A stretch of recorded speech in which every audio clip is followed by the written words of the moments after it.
জিম্মিদের মুক্তি না দিলে নরক নেমে আসবে গাজায়, হুঁশিয়ারি নেতানিয়াহুর। হামাসের সামরিক সক্ষমতা শেষ করার হুমকি, যুদ্ধবিরতি লঙ্ঘন করে উপত্যকায় ড্রোন হামলা। ট্রাম্পের সমর্থনে ইরানের বিরুদ্ধে শেষ আঘাত হানতে প্রস্তুত ইসরায়েল। লড়াইয়ের ঘোষণা নেতানিয়াহু মার্কো রুবিওর। তেহরানকে পারমাণবিক ক্ষমতাধর হতে দেবে না ওয়াশিংটন। সংঘাত বন্ধে সৌদি আরবে যুক্তরাষ্ট্র রাশিয়া বৈঠকে অংশ নেবে না ইউক্রেন। কিয়েভের বিরল খনিজ সম্পদের নিরাপত্তায় মার্কিন সেনা মোতায়েনের পরিকল্পনা ট্রাম্পের। মোদি ট্রাম্প বন্ধুত্বেও ভাগ্যের চাকা ঘুরল না যুক্তরাষ্ট্রে থাকা ভারতীয়দের। আবারও হাত পা শিকলে বেঁধে ফেরত পাঠানো হলো 116 অবৈধ অভিবাসীকে। এবং ওমানে তৌহিদ জয়শঙ্কর বৈঠক। ঢাকা দিল্লি সম্পর্কে চ্যালেঞ্জ মোকাবিলায় একসঙ্গে কাজ করার উপর গুরুত্ব আরোপ, বিমস্টেক নিয়েও আলোচনা। হামাসের হাতে বন্দি জিম্মিদের মুক্তি না দিলে গাজায় নরকের সব দরজা খুলে দেওয়ার হুঁশিয়ারি দিয়েছেন ইসরায়েলের প্রধানমন্ত্রী বেনিয়ামিন নেতানিয়াহু। একই সঙ্গে ফিলিস্তিনি সশস্ত্র সংগঠনটির সামরিক সক্ষমতা শেষ করার হুমকিও দেন তিনি। রোববার যুদ্ধবিরতির চুক্তি লঙ্ঘন করে উপত্যকাটিতে আবারও ড্রোন হামলা চালিয়েছে দখলদার ইসরায়েলি সেনারা। এতে নিহত হয়েছেন হামাসের 3 পুলিশ সদস্য। এদিকে যুক্তরাষ্ট্র থেকে পাঠানো 2000 পাউন্ড ওজনের একটি ভারী বোমার চালান ইসরায়েলে পৌঁছেছে বলে জানিয়েছে দেশটির প্রতিরক্ষা মন্ত্রণালয়।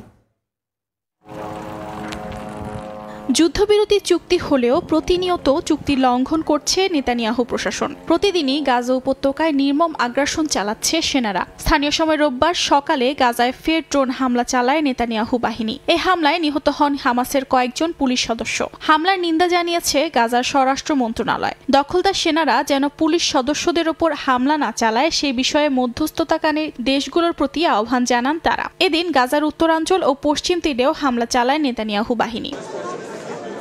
এদিকে যুদ্ধবিরতি আলোচনার জন্য কায়রোতে ইসরায়েলি প্রতিনিধি দল পাঠানোর নির্দেশ দিয়েছেন প্রধানমন্ত্রী নেতানিয়াহু। সোমবার একটি প্রতিনিধি দল মিশরের রাজধানী কায়রোতে রওনা হবে, যেখানে যুদ্ধবিরতির প্রথম ধাপ অব্যাহত রাখার বিষয়ে আলোচনা হবে বলে জানায় নেতানিয়াহুর কার্যালয়। এছাড়াও গাজার জনগণকে দেশ ছাড়ার সুযোগ দেয়া উচিত বলে মন্তব্য করেন ইসরায়েলের প্রধানমন্ত্রী। এদিন ফিলিস্তিনি সংগঠন হামাস ইসরায়েলি সব জিম্মিকে মুক্তি না দিলেই গাজায় নরকের দরজাগুলো খুলে দেয়া হবে বলে হুমকি দেন বেনিয়ামিন নেতানিয়াহু। গাজাবাসীর ওপর অমানবিক নির্যাতনের হুঁশিয়ারি দেন তিনি। এদিকে যুক্তরাষ্ট্র থেকে পাঠানো 2000 পাউন্ড ওজনের MK-84 বোমার একটি চালান ইসরায়েলে পৌঁছেছে। বাইডেন প্রশাসনের নিষেধাজ্ঞা ডোনাল্ড ট্রাম্প তুলে নেওয়ার পর এ চালান আসে বলে জানায় ইসরায়েলের প্রতিরক্ষা মন্ত্রণালয়। জানা যায় ভারী এই বোমাটি কংক্রিট ও ধাতু দিয়ে তৈরি। মার্কিন প্রেসিডেন্ট ডোনাল্ড ট্রাম্পের গাজা অধিগ্রহণ পরিকল্পনার প্রতিবাদে লন্ডনে মার্কিন দূতাবাসের সামনে বিক্ষোভ করেছেন হাজারো মানুষ। পশ্চিমা সামরিক জোট ন্যাটোর বিরুদ্ধে আন্দোলন হয়েছে জার্মানির মিউনিখে। এ সময় ইউক্রেনে অস্ত্র সরবরাহের নিন্দা জানান বিক্ষোভকারীরা। দ্বিতীয় ধাপে যুদ্ধবিরতি চুক্তির আগেই হামাসের হাতে আটক সব জিম্মির মুক্তির দাবিতে বিক্ষোভ হয়েছে তেল আবিবে। স্থানীয় সময় শনিবার ইসরায়েলের রাজধানী তেল আবিবের রাজপথে জড়ো হন হাজারো মানুষ। সাপ্তাহিক আন্দোলনে ফিলিস্তিনের স্বাধীনতাকামী সংগঠনের কাছে থাকা বাকি জিম্মিদের দ্রুত মুক্তির দাবি জানান তারা। পাশাপাশি দ্বিতীয় ধাপের যুদ্ধবিরতি চুক্তির আগেই বাকি জিম্মিদের ঘরে ফিরিয়ে আনার আহ্বান জানান নেতানিয়াহু প্রশাসনের প্রতি। নেতানিয়াহুর ব্যক্তিগত ও রাজনৈতিক উদ্দেশ্য প্রণোদিত যুদ্ধে আমরা অংশ নেব না। পুনরায় হামাসের সুড়ঙ্গে পচে মরার আগে জীবিতদের ফিরিয়ে আনুন। একই দিন বিক্ষোভে উত্তাল হয়ে ওঠে লন্ডন। শহরটির হোয়াইট হল থেকে শুরু করে মার্কিন দূতাবাসের বাইরে জড়ো হন ট্রাম্প বিরোধীরা। গাজা অধিগ্রহণ করে ভূখণ্ডটি থেকে বাসিন্দাদের বিতাড়িত করার প্রতিবাদে স্লোগান দেন তারা। বলেন, গাজাকে মধ্যপ্রাচ্যের পর্যটন কেন্দ্রে পরিণত করার পরিকল্পনার মাধ্যমে মার্কিন নীতি ভেঙে দিচ্ছেন যুক্তরাষ্ট্রের প্রেসিডেন্ট। গাজা নিয়ে ট্রাম্পের পরিকল্পনা কি? তিনি কি উপত্যকাটি বিনোদন কেন্দ্র বানাতে চান? এটি হলে প্রজন্ম থেকে প্রজন্ম স্থানান্তর হয়ে যাবে। এটি বর্ণনা করার কোনো ভাষা আমার নেই। ট্রাম্প আসলে বোকার স্বর্গে বাস করছেন।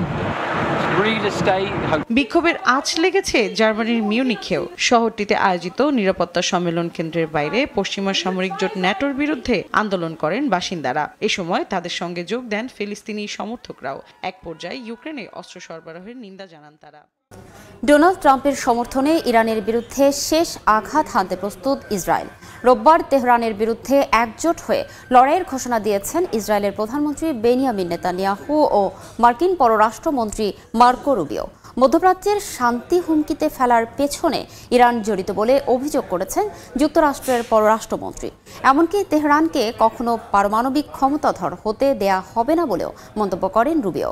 এ বিষয়ে এখন পর্যন্ত কোনো প্রতিক্রিয়া জানায়নি ইরান। সাম্প্রতিক বছরগুলোতে তীব্র উত্তেজনা বিরাজ করছে ইসরায়েল ও ইরানের মধ্যে। গাজা যুদ্ধের জেরে গেল বছর পাল্টাপাল্টি হামলা চালিয়েছে দেশ দুটি। চলতি বছর ইসরায়েল ইরানের পারমাণবিক স্থাপনাগুলোতে হামলা চালাতে পারে বলে খবর প্রকাশ করেছে বিভিন্ন আন্তর্জাতিক গণমাধ্যম। রোববার বিষয়টিকে আর একটু উস্কে দিয়েছেন ইসরায়েলের প্রধানমন্ত্রী বেনিয়ামিন নেতানিয়াহু। মার্কিন পররাষ্ট্রমন্ত্রীর সঙ্গে যৌথ সংবাদ সম্মেলনে যুক্তরাষ্ট্রের প্রেসিডেন্ট ডোনাল্ড ট্রাম্পের সমর্থনে ইরানের বিরুদ্ধে শেষ আঘাত হানতে প্রস্তুতির ঘোষণা দেন তিনি।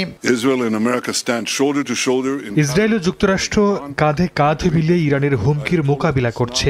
গেল 16 মাসে তেল আবিব তেহরানের সন্ত্রাসী কার্যক্রমের বিরুদ্ধে শক্তিশালী আঘাত এনেছে। আমি নিশ্চিত প্রেসিডেন্ট ট্রাম্পের নেতৃত্বে আমরা আমাদের লক্ষ্য পূরণ করব। সংবাদ সম্মেলনে মার্কো রুবিও বলেন, ইরানকে কখনোই পরমাণু শক্তিধর দেশ হতে দেয়া হবে না। মধ্যপ্রাচ্য জুড়ে ইরানের ছত্রছায়ায় গড়ে ওঠা বিভিন্ন সশস্ত্র গোষ্ঠীকে মোকাবেলার ঘোষণাও দেন তিনি। ইরানকে কোনোদিন পারমাণবিক ক্ষমতাধর দেশ হতে দেয়া হবে না। হামাস, হিজবুল্লাহ, সিরিয়া কিংবা ইরাকি মিলিশিয়াদের পেছনে একটি সাধারণ শক্তি রয়েছে, আর তা হলো ইরান। এই শক্তিকে অবশ্যই মোকাবিলা করতে হবে। এদিন ইসরায়েলের প্রেসিডেন্টের সঙ্গেও বৈঠক করেন মার্কিন পররাষ্ট্রমন্ত্রী। মধ্যপ্রাচ্য জুড়ে অস্থিরতার জন্য ইরানকেই দায়ী করেন তিনি। যদিও এখন পর্যন্ত কোনো প্রতিক্রিয়া জানায়নি তেহরান। তবে নেতানিয়াহু ও মার্কোর এই মন্তব্য ইসরায়েল ও ইরানের মধ্যে চলমান উত্তেজনাকে আরও বাড়িয়ে দিতে পারে বলে মনে করছেন বিশেষজ্ঞরা। সেই সঙ্গে উভয় পক্ষের মধ্যে সংঘর্ষের আশঙ্কাও দেখা দিচ্ছে। ইউক্রেন যুদ্ধ নিয়ে সৌদি আরবে বৈঠকে বসতে যাচ্ছেন মার্কিন প্রেসিডেন্ট ডোনাল্ড ট্রাম্প ও রুশ প্রেসিডেন্ট ভ্লাদিমির পুতিন। তবে সংঘাত বন্ধে সৌদি আরবে অনুষ্ঠেয় যুক্তরাষ্ট্র রাশিয়া বৈঠকে অংশ নেবে না ইউক্রেন। ওই বৈঠকে আমন্ত্রণ না পেয়ে উদ্বিগ্ন ইউরোপ। ইউক্রেন ইস্যুতে সোমবার প্যারিসে সম্মেলনে বসতে যাচ্ছেন ইইউ নেতারা। ইউরোপের নিরাপত্তার জন্য এই বৈঠককে গুরুত্বপূর্ণ বলছেন ব্রিটিশ প্রধানমন্ত্রী। ইউরোপের সঙ্গে যুক্তরাষ্ট্রের সম্পর্ক ঠিক রাখতে যুক্তরাজ্য কাজ করবে বলেও জানান তিনি। দ্বিতীয় মেয়াদে ডোনাল্ড ট্রাম্প যুক্তরাষ্ট্রের মসনদে বসার পর নতুন করে আলোচনায় রাশিয়া ইউক্রেন যুদ্ধ বন্ধের প্রতিশ্রুতি বাস্তবায়নে কাজ শুরু করে দিয়েছেন মার্কিন প্রেসিডেন্ট। সৌদি আরবের রাজধানী রিয়াদে রুশ প্রেসিডেন্ট ভ্লাদিমির পুতিনের সঙ্গে বৈঠকে বসতে যাচ্ছেন ট্রাম্প। দিন তারিখ এখনো চূড়ান্ত না হলেও ওয়াশিংটন মস্কোর মধ্যে আলোচনা চলছে। এই বৈঠকে ইউক্রেনকে আমন্ত্রণ জানানো হলেও অংশ নেওয়ার সুযোগ পাবেন না ইউরোপের নেতারা। তবে আমন্ত্রণ পাওয়ার কথা অস্বীকার করেছেন ইউক্রেনের প্রেসিডেন্ট ভলোদিমির জেলেনস্কি। এই বৈঠক ইউরোপের সঙ্গে যুক্তরাষ্ট্রের সম্পর্কে বিরূপ প্রভাব ফেলবে বলে মনে করছেন জেলেনস্কির পশ্চিমা মিত্ররা। এরই পরিপ্রেক্ষিতে ইউক্রেন ইস্যুতে সোমবার ফ্রান্সের রাজধানী প্যারিসে সম্মেলনে বসতে যাচ্ছেন ইউরোপের নেতারা। ব্রিটিশ প্রধানমন্ত্রী বলেন, ইউরোপের নিরাপত্তার জন্য এই বৈঠক গুরুত্বপূর্ণ। ইউরোপের সঙ্গে যুক্তরাষ্ট্রের সম্পর্ক ঠিক রাখতে কাজ করবে যুক্তরাজ্য। রাশিয়ার হুমকি রুখতে ও ইউক্রেনের ভবিষ্যৎ রক্ষায় ন্যাটোতে ইউরোপের আরও গুরুত্বপূর্ণ ভূমিকা নিতে হবে বলেও মন্তব্য করেন কিয়ার স্টারমার।